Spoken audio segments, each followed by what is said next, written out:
A 2-minute review of Wales's 21-16 win over Ireland in the Six Nations.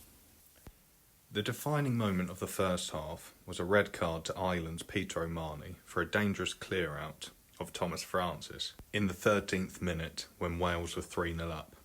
Despite this, Wales only added 3 more points that half, while Ireland scored 13, with Ty Burns scoring with 5 minutes left of the half to make the half-time score 13-6 to Ireland.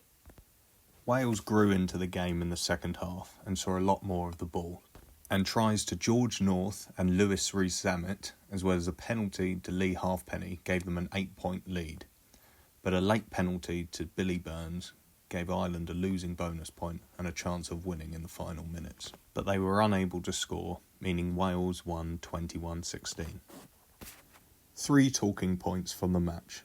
1. Ireland can take a lot from that loss. Ireland were the superior side for much of that match, despite being down to 14 players.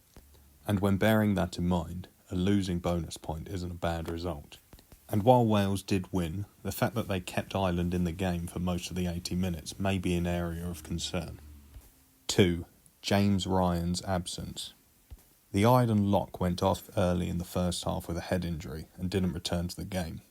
Ian Henderson had a very good game coming off the bench, and Ty Burns also did starting. But if he's absent for France next week, that could be a huge loss, as he's fundamental to their game. 3. George North as a centre. Wayne Pivac's experiment of putting George North at outside centre is starting to work.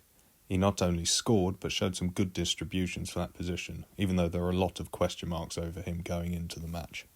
Wales have other options in the 13 shirt, but North showed he's a viable candidate.